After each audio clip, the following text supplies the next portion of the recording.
आज मैं डिस्कस कर रहा हूँ इफ़ेक्टिव मास और equivalent mass concept for Atwood's machine. देखो, एटवुड्स मशीन जो होती है उसके अंदर दो मास होते हैं, एक पुली होती है ना। हमें एक इक्विवेलेंट मास पता करना है कि अगर हम उनकी जगह केवल वह मास लगा दें तो रिजल्ट सेम आवे। तो आप देखिए, अपना टॉपिक है इफ़ेक्टिव और equivalent mass concept for Atwood's machine.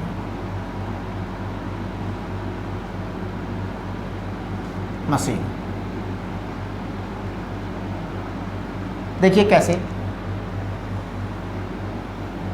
मैं सबसे पहले एटवुड्स मशीन बना देता हूं। आप एटवुड्स मशीन देखिए, छत है, छत से एक पुली लटकी है, पुली फिक्स है, मूवेबल नहीं है। यहाँ मास M1 लटका है, यहाँ मास M2 लटका है, राइट। तो देखिए ये M1 M2, अगर यहाँ पर टेंशन T है, यहाँ पर टेंशन T है ना, यहाँ M1G फोर्स है, यहाँ M2G फोर्स है, ग्रेविटेशनल फोर्स है ना, राइट। यहाँ पर टेंशन आएगा 2T।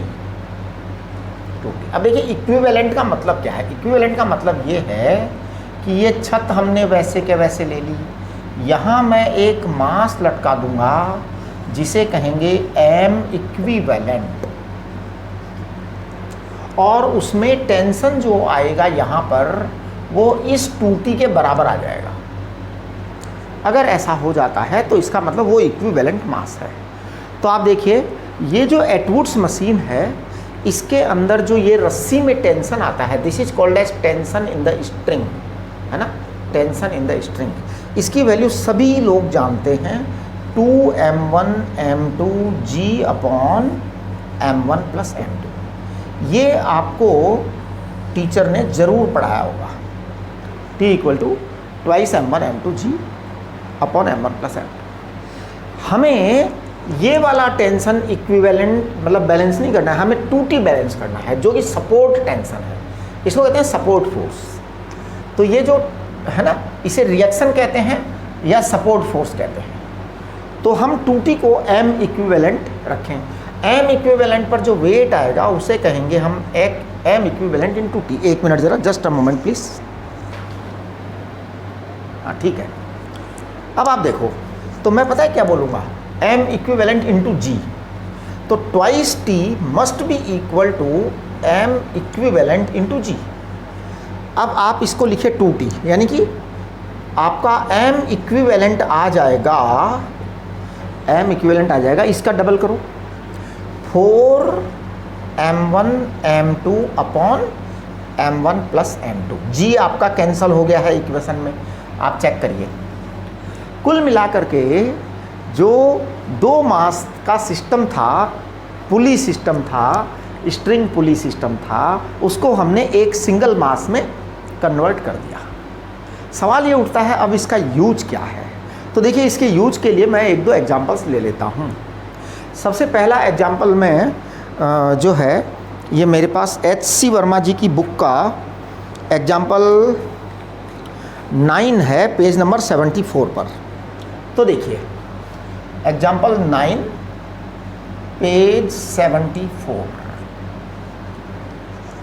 HC वर्मा जी की बुक है। तो देखिए सवाल आप लोग पढ़ लीजिए, है ना। हाँ, इसमें यहाँ पर एक टेबल है, टेबल पर यहाँ एक सपोर्ट है, सपोर्ट पर एक पुली लगी हुई है, यहाँ मास M1 है, यहाँ से ये लटकाया गया है, यहाँ मास M2 ये यहाँ पर एक पुली है ना, यहाँ पर एक पुली है, पुली से एक मास M2 इधर लटका है और एक मास M3 इधर लटका है, राइट। इस तरह से मास लटके हुए हैं। सवाल में इन्होंने पूछा है कि आप इसका एक्सीलरेशन बताइए A1, यानी कि उनकी इच्छा है A1 का पता लगाने की। जब A1 का पता लगाने की इच्छा है तो मैं सबसे पहला काम क्या करूँगा कि ये जो दो मास हैं और ये सिस्टम है, इसको मैं सिंगल मास में रिप्लेस कर दूँगा, और ये सारा का सारा जो सिंगल मास है उसे मैं कह दूँगा M इक्विवेलेंट। और पता है M इक्विवेलेंट को मैं क्या बोलूँगा? M इक्विवेलेंट को मैं बोलूँगा 4m2 m3 upon m2 plus m3। या हमें अब A1 का एक्सीलरेशन चाहिए। तो देखिए, अब आप थ्योरेटिकली समझिए कि अब ये m2 और m3 नहीं है, ये है, यानी M इक्विवेलेंट है। इसका मतलब ये सारा सिस्टम केवल दो मास सिस्टम बन गया, टू बॉडी सिस्टम बन गया। एक M1 है, एक M इक्विवेलेंट है, राइट। अब ये नीचे आएगा तो हमारे पास A1 का क्या फार्मूला है? A1 एक्सीलरेशन होता है नेट ड्राइविंग फोर्स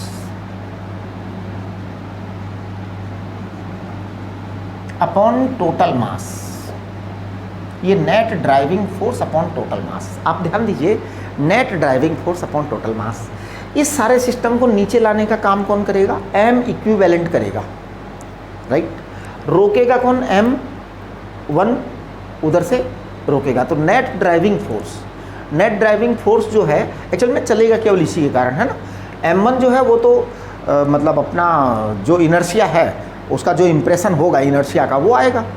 तो आप देखिए, नेट ड्राइविंग फोर्स केवल है M इक्विवेलेंट इंटू G, और टोटल मास है M equivalent plus M1। Fundamentally हमने कुछ नहीं किया है, यहाँ पर जो फोर्स आया है वो फोर्स आया है ना, और वो जो है आपका टोटल मास ये आ गया। बस आपका यही आंसर है।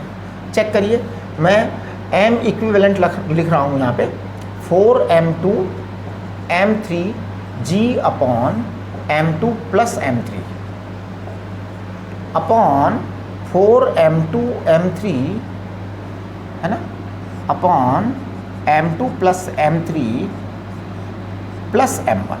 आप चेक कर लीजिए, M इक्विवेलेंट को लिखा है 4m2 m3 अपॉन दिस, ऊपर भी लिख दिया नीचे भी लिख दिया, करेक्ट। अब आप इसको कैलकुलेट करिए, पूरा करिए कैलकुलेशन। m2 m3 एलसीएम लीजिए, यहाँ से वहाँ से डिवाइड करिए।